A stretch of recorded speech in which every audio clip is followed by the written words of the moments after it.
We had started the Perek Revi, the fourth chapter, which is dedicated to the Sphira of Binah. So just remember that in general, when we're talking about Sphiros, what we're talking about are a type of spiritual prism which refracts, as it were, in a spiritual way, pure divine light into component parts. And that basically enables, as it were, God to create at least facade of a multiplicitous creation, which really should not be able to exist in the intense state of his unity, correct? Because of the intensity of God's oneness, there should actually be nothing other than God. And the notions that we were talking about yesterday, which are tzimtzum, involve kind of restricting or refracting, refining the intensity of God's light and energy in order to enable creation to come into existence. And that's part of that. The spheros are part of that system. And what it's doing is reducing the intensity of that light, reducing the intense unity of that light and energy in order to project what appears to be a multiplicity. So in a certain way, it could be understood analogously as this prism, where the white light would correspond to the divine energy that's being used to create. It's being refracted, where that means it's being reduced and separated into component parts of multiplicity. And then those component parts of multiplicity are then projected onto the screen or the plane that will become creation. Okay? So in a way, that's what those spheros are. If you think about the energy coming into, let's say, Keser, which is the top sphere of any particular plane of spheros, it's then refracted into the component parts. Okay? Chochma, Bina, Das, Chesed, Gevurah, Tiferes, Netzach, Chod, Yesod, and Malchus. Yesterday we went through, just in very general terms, what each of those are. We won't go back over that right now. We'll do that in another time privately. But what we are holding now is in Binah, right? In that sphere of Binah. And we spoke about how Binah is feminine. It's located to the left. It receives the creative energy from Chochmah, where Chochmah is that kind of supernal, transcendental energy, which is first separated from the light coming through Keser, and then it's transferred over to Binah, Binah being related to the word boneh, to build. So that boneh, Binah, builds upon the seminal spark of creative energy or intelligence that comes from Chochmah. And just as a female receives that seminal, let's say, germ of life from the man, and then gestates it and builds it, and then gives birth to the resultant union of those two, the fusion being the child, so too that's what Das would be. So Binah is very important in what we saw yesterday, because Binah is connected to tshuva, insofar as through tshuva, a person can actually connect into this creative boneh quality that's in Binah, that it receives from Chochmah. And the point is that in our experience in the physical world, if you break something, right, you can fix it and repair it, but you can never bring it back to its original state, which is not the case regarding tshuva. Since tshuva connects one to Binah, where Binah is the mother, it's the source, as it were, of life, it's the precursor for existence, then if you use tshuva to connect back into Binah, you can actually correct things by bringing them back to their original state. Okay? And that's the power of Binah. I think that's more or less a summary of what we started speaking about yesterday when we were talking about Binah. Okay? We started introducing this idea of tshuva. So maybe we'll do that paragraph again a little more quickly than we did yesterday, to get back in the loop and also get other people who are just starting today a little bit involved in what we're doing.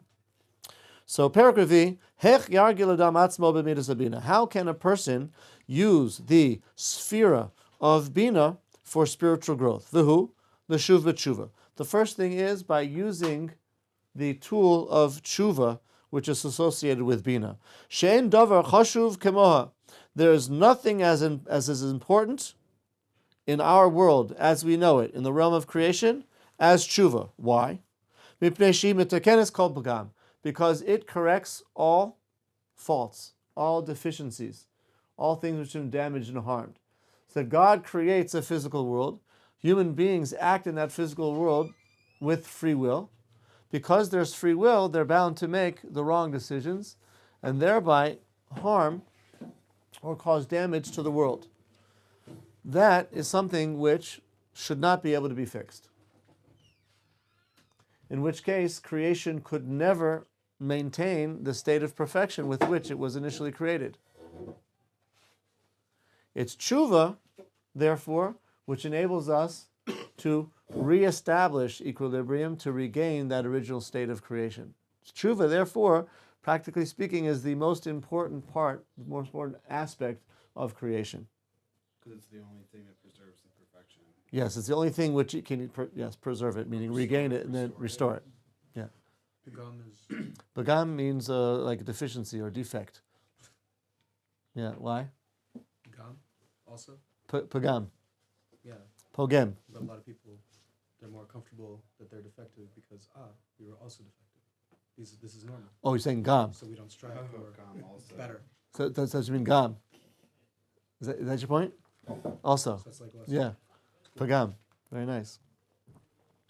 U'kamo shederech habina lematek kol hadinim, and just like it is the quality of Binah to sweeten, to mollify, sweeten, mollify, kol hadinim, all of the judgments, ulevatel merirusam, and to nullify their bitterness. And we described that this is referring to the fact that Binah, being to the left, and being the sphera which is above Gvura, which is din, judgments, Binah has within it not dinim, but the potential for dinim. And that's manifested in Gvura, the sphere below it. But in Binah, the Zohar explains, these judgments are not negative, they're not bitter, they're actually sweetened, or like I said, mollified, or cured. And the point is that dinim in Binah take the expression not of punishment, for example, but the positive result that punishment can bring about. So that if, for example, a person does something wrong and he's punished, and that punishment brings the person to want to rectify his misdeeds, the punishment in that case is really not a din. In a way, it's a chesed, or at least it's a right. It's called a mituk din. It's a sweet din. Why? Because it has some positive result. And the truth is, all dinim are like that. This is the point that we made yesterday. All dinim are really like that, because there's nothing that happens in creation that doesn't happen about through God's will. It could be that when that will is executed, we perceive it as something negative, as something which would be referred to as, let's say, a judgment or a din. But since it's ultimately for God's purpose, and that purpose is good, then it's going to be for good. So Binah has within it that aspect of din, which is really about bringing the creation to its perfection, bringing that perfection into fruition. And therefore it's positive.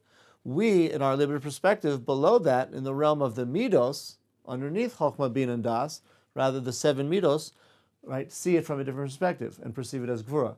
But in its essence, even Gvura comes from Binah, which is a sweet type of a judgment. And we pointed out that this is applicable in scenarios, for example, of Pharaoh bringing about the decrees against the Jewish people, where the whole purpose was ultimately for these miraculous plagues to take place, so that Pharaoh's question, who is God, that I should listen to his voice, would be answered. This is God. Yeah? And the same thing with Haman and other events in history as well. Yeah. I think this is really interesting because there's something about watching tragedies, like plays, that is really cathartic and attractive. For some reason, we like to watch it, even though it's seemingly, in a literal, logical sense, it's destructive. it makes us like, for some reason we like it. It Yeah. seems like right or complete. Like it seems to bring catharsis. Mm. Maybe that's because we have a natural sensitivity to Binah. Very nice, a very interesting idea. And it could be that, yes, the tragedy does often, express the breaking down of all types of frailties and faults that people have, and reduces them to nothingness and to rubble and to pain and suffering. But we perhaps intuitively recognize the ability to begin anew from within the ashes of the destruction of that tragedy. Tragedies, in literature across the world usually do come about through the types of things that we're really addressing here, lahavdil, which is imperfections, misdeeds that come about through human frailty, pride and honor and greed and lust and everything else. And that all needs to be broken and reduced to nothingness in order for the person to be able to start anew. And often the rebel and the refuse and the ashes of that destruction really creates the fertile ground within which the new growth can spurt, and that's true here as well. So he says, "Kacha adam yashuv b'tshuva." So to a person should also do tshuva, and through the power of proper tshuva, yitaken kol pagam. He can correct all defect, which doesn't mean just fixing the broken leg so that you have a broken leg, but it means fixing that broken leg so that it's no longer broken. It's as it was. A person who is engaged in contemplating tshuva all of his days, he actually causes the light from the sphere of Binah to illuminate into his life all of his days. And if the quality of Binah is like that of a productive woman, a mother who gives birth to a new being, what that means is that if a person's mind is in tshuva, he's constantly bringing about within his life a light of rebirth, a light of rejuvenation, a life of restoration, of purity and perfection. And therefore, Binah is in a very, very important sphere to be connected with on a daily basis. It really represents our opportunity to connect to that rejuvenation, that rebirth, that perfection all of our days. V'nimtzu kol yamav, and the result would be that all of his days are days of tshuva.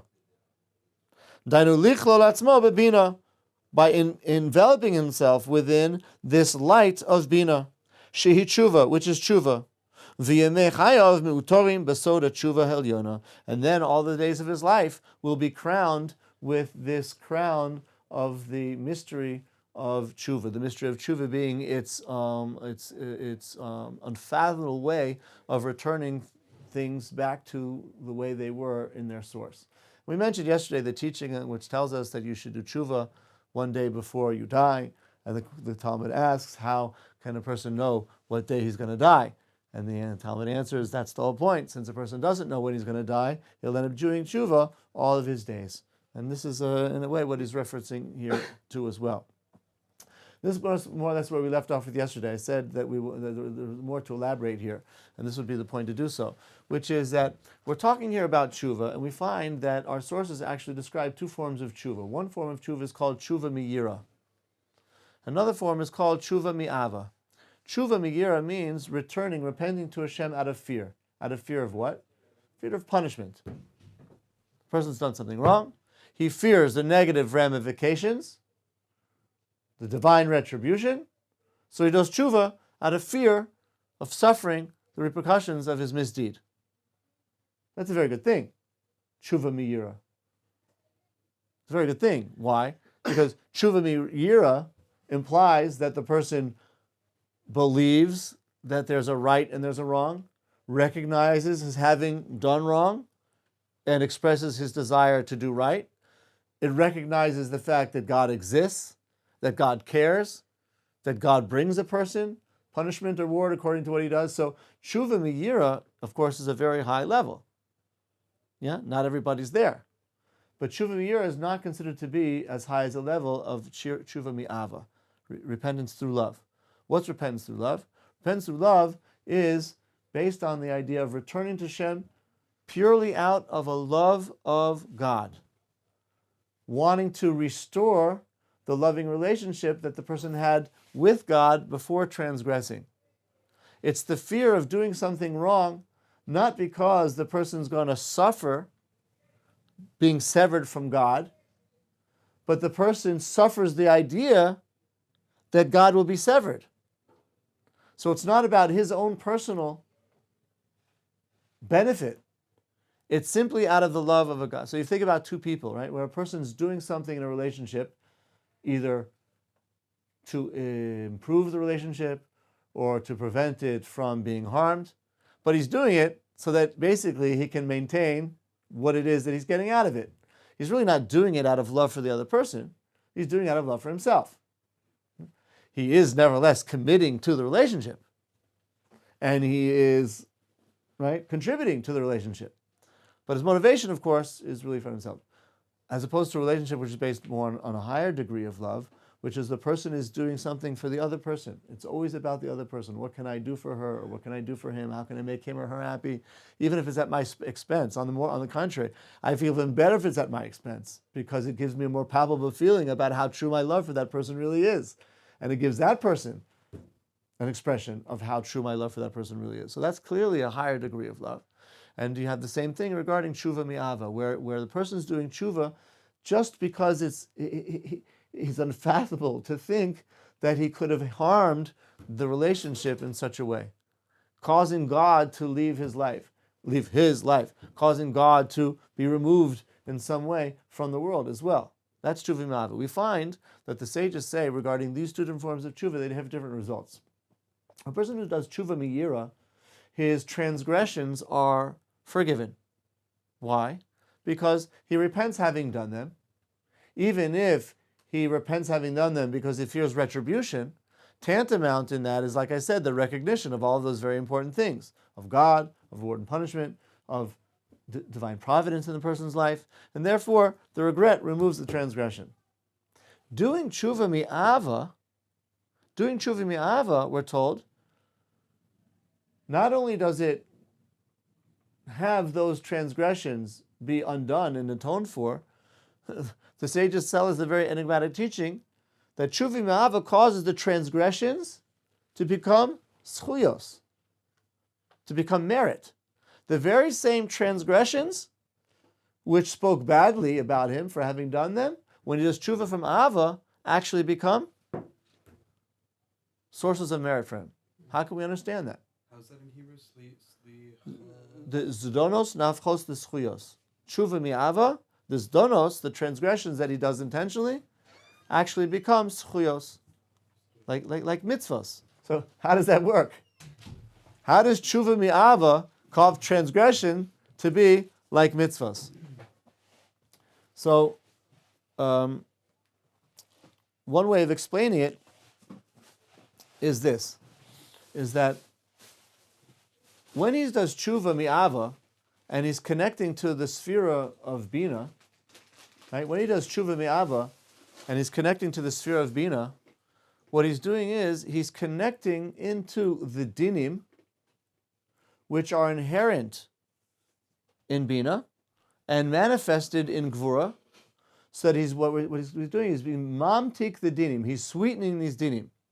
He is using the idea of whatever punishment or suffering that might come about because of this transgression, and he's actually reverting them back to their source in Binah, to say that I'm not concerned about my own personal suffering or pain that might result from these transgressions, but I'm concerned about the fact that I have, through my actions, banished my loved one. That's God.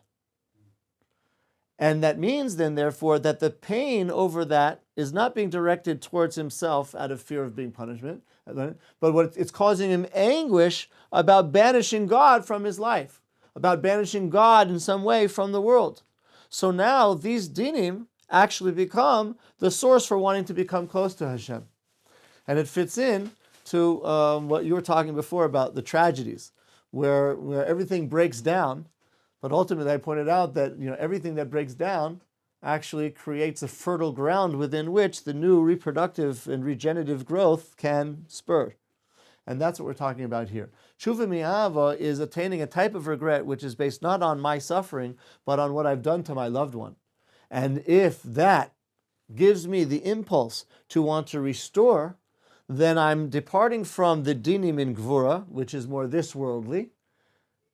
Yes, and I'm actually going into the dinim in Binah, which are above this world. They are reproductive type of dinim, and that will bring about a transformation. Therefore, when a person is doing tshuva mi'ava and he's connecting to Binah, the result will be that not only are those transgressions forgiven, they're actually turned into zchuyos, because they've brought about the restoration of all of this loving relationship that he's lost between he and Hashem.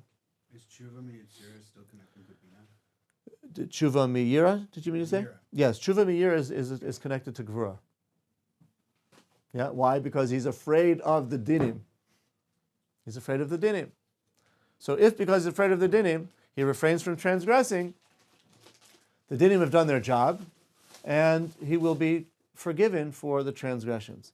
Only tshuva mi'ava can he reach Binah, where there he's getting into the source of the dinim, sweetening him from their source, therefore turning the actual dinim into, or the averos, into zchuyos, into merit. Okay? So there's two parallels. There's the Binah and there's the din. Yes, the Binah and Gvura. And tshuva mi'yira connects to the Gevurah, the din, and tshuva ma'ahava connects to the Binah. Yeah. Okay. Yeah. Very nice. Exactly. So next paragraph. Urei ki k'moshe tshuva yesh ba shoresh kol nimtzos. Just like in tshuva, you actually have the root for all that exists. Why is this? Because we said that tshuva is connected to Binah, and Binah is that creative mother sphera which receives from Chokhmah in order to create all that exists. So therefore, tshuva is connected to the source of all creation. Basoda Yovel. And this is connected to the mystery of Yovel. The Jubilee. The Jubilee.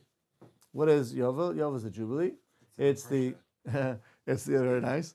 It's the 50th year after counting 7 periods of 7 years, where each 7th year of each period is itself a Shemitah year.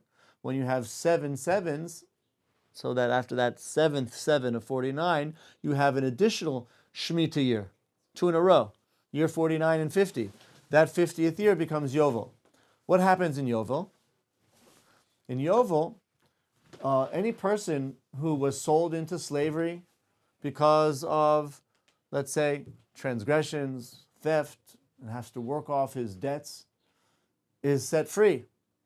Or if a person sold his house because of being in a state of destitution, and as a result of that, temporarily severed his connection to the land of God, to which his family was rooted by a divine command, that severance is restored. The person's house is returned in Jubilee. What's that? Yeah. So that this idea, therefore, of tshuva, the connection between tshuva and Binah, and the type of rejuvenative, restorative dynamic that we're discussing, is also related to the idea of Jubilee. Why? Because Jubilee represents the restoration of the balance of the divine will. Yeah? A person who transgressed, brought himself out of balance with the divine will, put himself into a type of physical and mental and spiritual slavery, right? From which none but ourselves can free our minds. Sorry, that's a throwback. A person by transgressing is deviating. He is being exiled. He's being banished from this type of equilibrium, putting himself into a state of physical, mental, spiritual slavery. And the Jubilee restores this person back to his spiritual equilibrium, his spiritual balance. The same thing goes with the houses. A person has a certain place in this world, but through transgression, he might become dislocated from that place.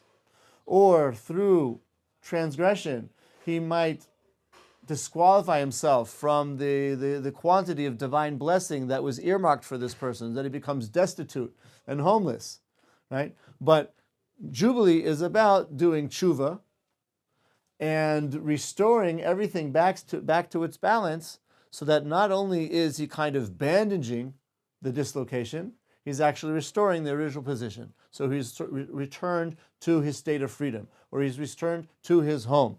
He's returned to the land. Of course, the land is a place of nourishment. All of that is symbolic of a person's restoring himself to the abode of God, within which he is going to be properly nourished and attain that type of balance that a person needs to do. So therefore, tshuva and Binah is also connected to the Yovel, the Jubilee. It's possible that the actual word Yovel implies this idea as well. The letters Bet Lamed, Baal, are like Balul, which means something which is mixed. So a person gets mixed up, things get out of whack, mixed up. Or another possibility is Yovel, like Novel, is something which becomes withered. And therefore, I think I remember seeing the idea that the Yovel, the Jubilee year, comes to kind of restore these things which have become confused or atrophied as a result of people's transgressions, and brings them back to the right balance.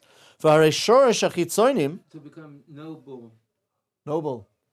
Yeah. Connected to the English. Yeah. And behold, the source for chitzonim. What are chitzonim?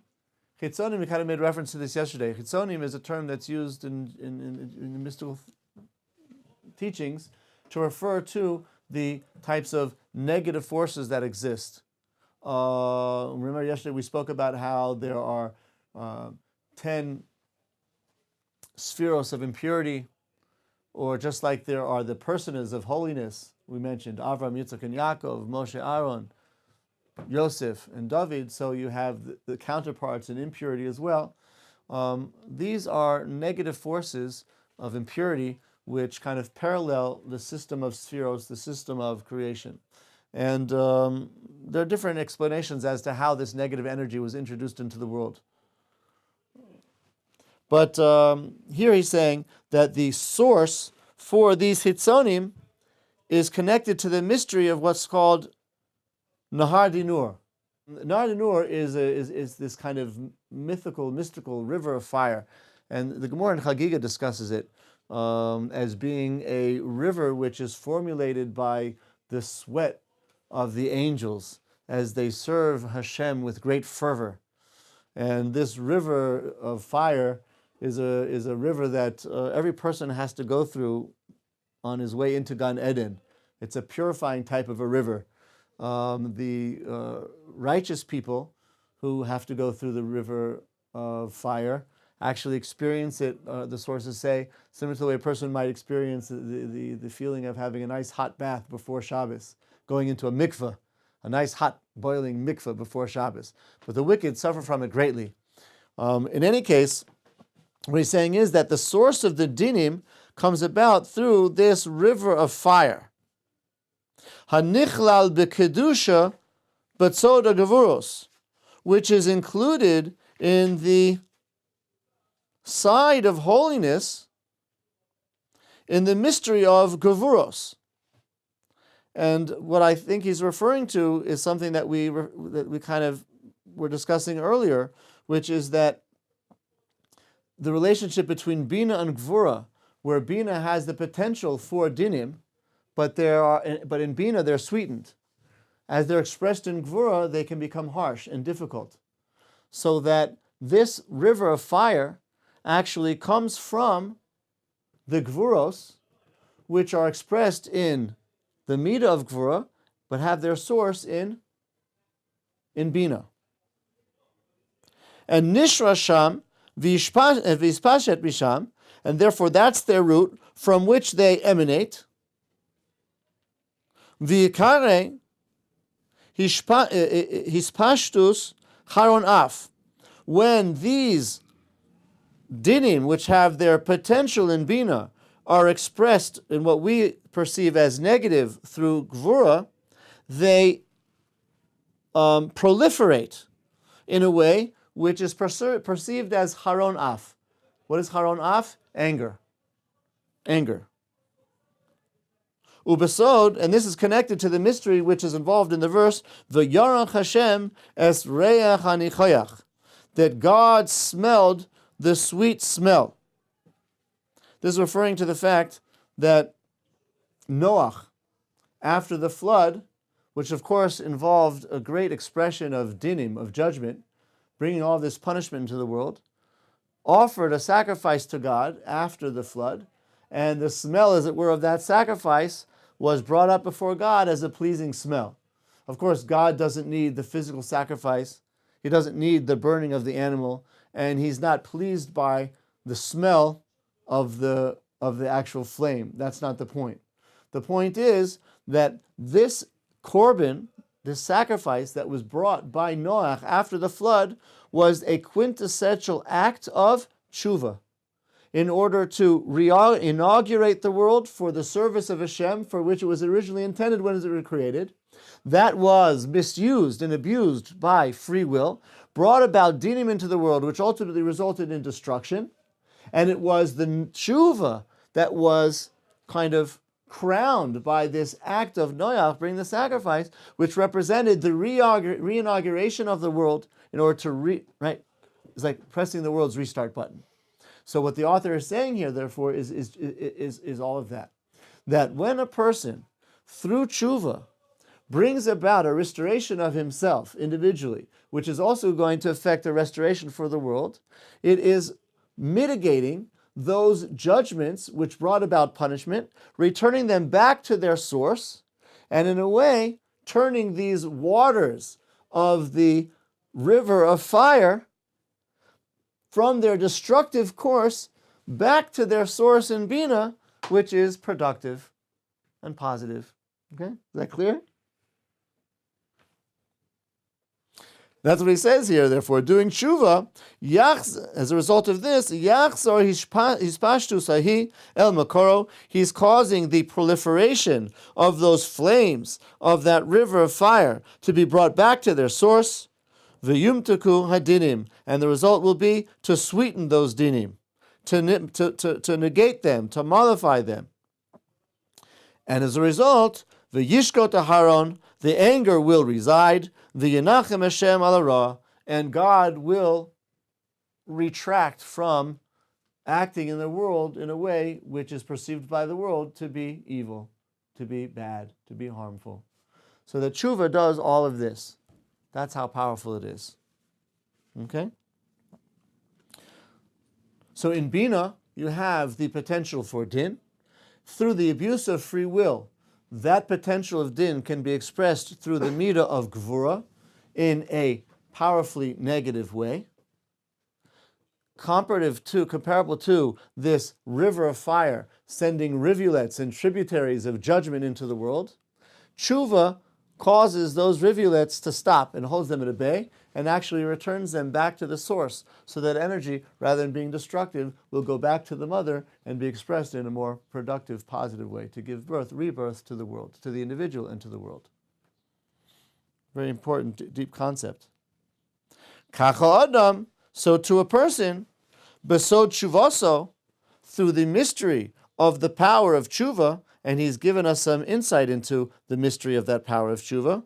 Oisei sodze, he actually does this. Through his tshuva, he affects this dynamic that we're describing. Shalotomar, she'tshuva toiva lechelek kedusha sheba'adam. So that a person shouldn't say, tshuva only really benefits the good part of a person, the part that didn't transgress, or his neshama as opposed to his body. No, you shouldn't say that. Elegam lechelek harasha bo mismatek. Even the part which is bad within him, tshuva also corrects. Meaning, either the part which is transgressed is a part that didn't, or even the body, as opposed to the soul. Tshuva is all-encompassing. It brings the person to a state of a reestablishment of equilibrium in all cases, in all senses. Not just his soul, but also his body. And not just the good thing, his good part, but even the bad parts as well. Ke'ena midazos. And that fits in, I think, also to this comment you made before, Binyamin, about the tragedy and the breaking down, and my adding the point of the remains of that tragedy actually creating the fertile ground within which the person sprouts anew. I think that's the point here as well. That the tshuva has the power to even take those broken negative parts and reestablish them back to the side of positivity, of holiness, of purity. Tada, he says, you should know. Shehare Kain rahaya ubinachash haya. Kain, or Cain, he was evil.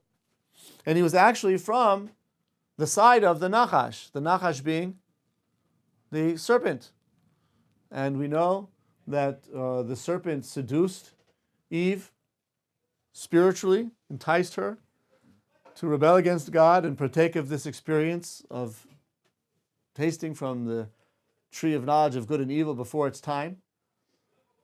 Not that it was essentially forbidden, because Kabbalistic sources teach that it was God's will, in fact, that Adam and Eve do partake of the fruit of the tree of knowledge of good and evil, eventually.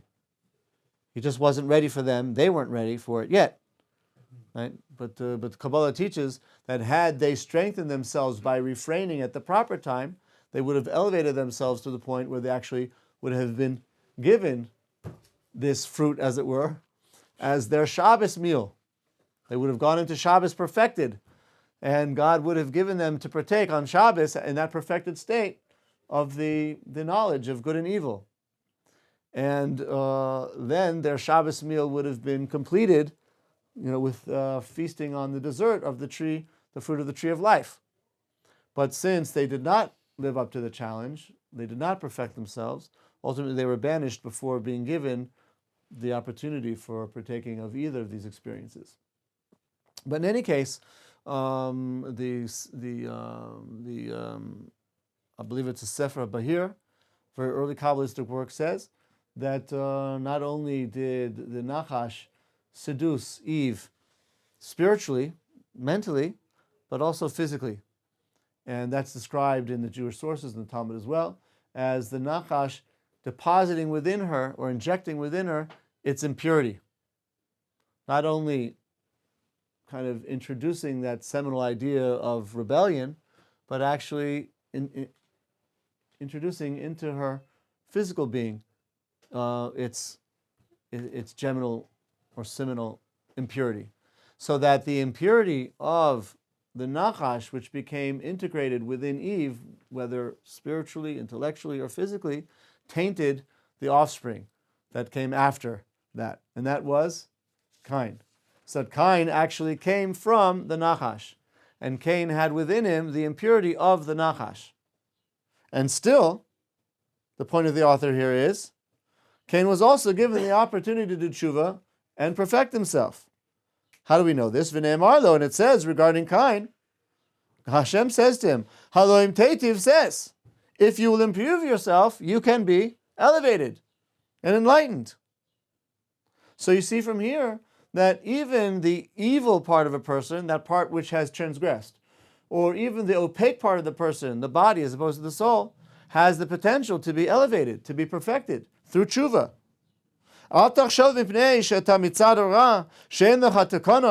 author says that God meant to say to Cain as follows: don't think just because your origin is from the side of evil that you have no way of rectifying yourself.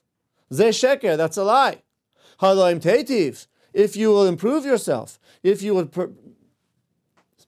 set yourself on the right good path, v'tashrish atzmecha b'soid tshuva, and you will plant yourself within the fertile ground of tshuva, then says, which means you'll be elevated. He explains, Tistalek sham besoda toiv hamushra sham. You will be removed from the side of evil, because through tshuva you will be reconnected to the side of good.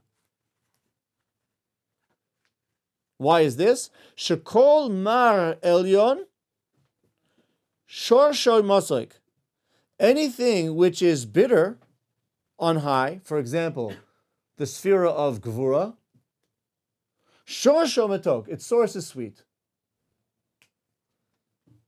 And therefore a person can, by tapping into the source, improve himself and perfect himself. Now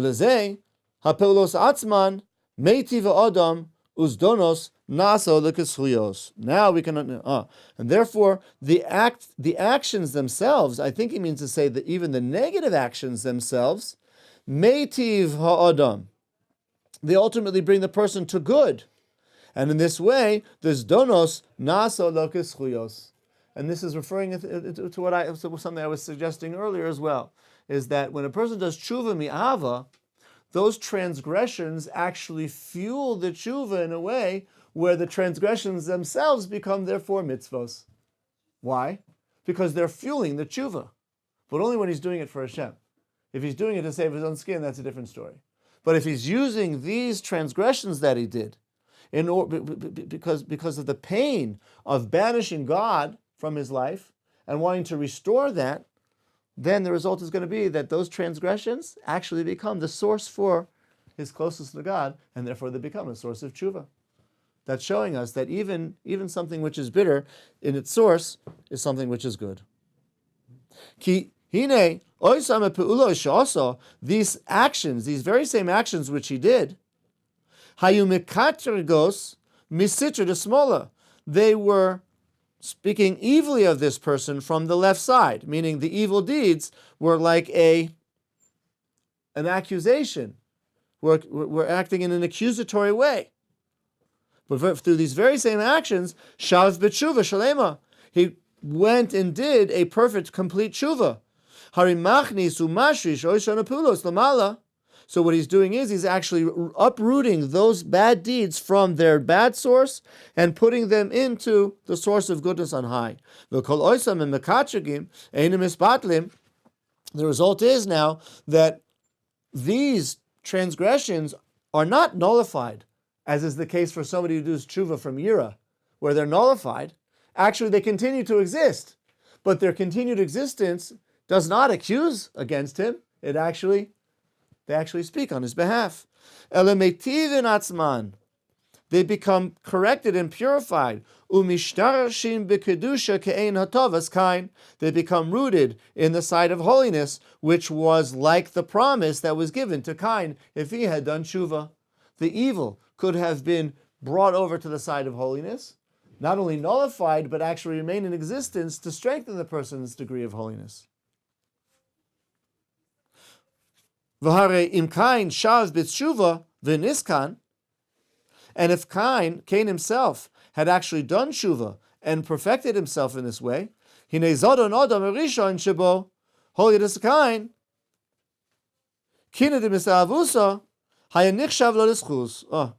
if he had actually done this, then the transgression of Adam, the transgression of Adam Arishon, shebo holidas Cain, through which he actually gave birth to Cain. So he's adding that Cain came from the side of unholiness, not just because the Nachash introduced its impurity into Eve and vicariously into Adam as well, but that Adam, through that sin, also imparted the impurity to his son Cain. And if Cain had done tshuva, the proper type of tshuva, he actually would have restored the sin that was in him from his father and would have rectified the chet of Adam Rishon as well. Why is he called Cain? According to this, I think this is the lashon of the Zohar somewhere. Kina de misa'avusa. He became a nest within which dwelled the masavusa, the Aramaic word for impurity. So Cain was called a kineda masavusa. He was the place within which was nested impurity. He would have changed all of that, and nichshav lo d'schus, it would have actually turned out for him to be a mitzvah, basod bra mezaka abba. Like it says in the Gemara, a son can actually give merit to his father. What this was referring to is the fact that if a person does a good deed here, that good deed is actually accrued spiritually to the benefit of his father in whatever spiritual realm his father may be in. It works the other way around as well. But the point is that if Cain had actually taken God's advice and done proper tshuva, he could have restored himself in a way which would have rectified the transgression of Adam Rishon as well and restored the whole world. Oh. Yeah. Umnam lo ratzah l'shuv, he didn't want to do this. Ulechach kol sitra d'smola nimshach misham. And as a result of that, all of the left side came from there. So now he's giving another source for this idea of dinim in the world. The one is that it comes from the Nar Danur, the river of fire. Another here he's saying it comes from the actual fact of the chet of Adam Rishon as it was perpetuated through Cain. V'chol anofav asirin lehismatek. However, it's not all is lost, since ultimately the world was created through Chochman Binah, and there is tshuva. We have the potential to rectify and rejuvenate the world, and that's what will happen at some time in the future. Vainu mamish mina tam sheparashti. Let's try and just quickly finish off this section. And this would be for the reasons that I said earlier. The author, she'odam mashrish atzmoi besoid hara umimatkoi v'machniso elatov. A person who does something evil, but then does tshuva, and restores that evil back to the side of good, he actually sweetens it and brings it back into Binah. A person has the power to purify the Yetzer Hara itself, and to bring it into the good. And that will cause it to be rooted in the side of holiness above. And this fits in with the teaching of the sages that say, Kadosh Baruch Hu says, Barasi Yetzer Hara ubarasi Torah tavlin. I created the Yetzer Hara and I created the Torah as a tavlin, a spice for the Yetzer Hara. Doesn't make sense. It should say, I created the Yetzer Hara and I created the Torah to be a machete, to cut away the Yetzer Hara. Did they used to use spices and herbs as treatments and cures? Sure, and also, yes, and also to cure meat and salt, to take out the bad blood. So you see here, the idea is that it's not about uprooting the Yetzer Hara, it's about being metabolit, giving it a good taste, bringing out the bad blood, spicing it up so that and curing it. Yeah, and that's what we're supposed to do. And I wanted to say the same thing about the Nachash. The Nachash, the serpent, right, is considered to be this quintessential expression of evil. But when you take the gematria of Nachash, Nun, Ches, Shin, yes, it actually is the same as the word for Mashiach. Figure that one out. Nachash, Mashiach, they seem to be polar opposites. You see that that's not the case. By controlling the Nachash properly, by harnessing the power which is latent in that Nachash, we actually can bring about the Mashiach. They're antithetical when we don't know how to harness the Nachash, but when you know how to harness the Nachash properly, that coiled snake within can be released in order to use that energy for the bringing about of the Mashiach. This is therefore the attribute of tshuva that a person should act according to. He should always be engaged in some form of tshuva, some form of spiritual reckoning, so that all of his days are illuminated by the light of tshuva, which is coming from the sphere of Binah. Okay. Shukrach to you. B'ezrat Hashem, next time we meet on Sunday, we'll hit the next sphere of Chesed.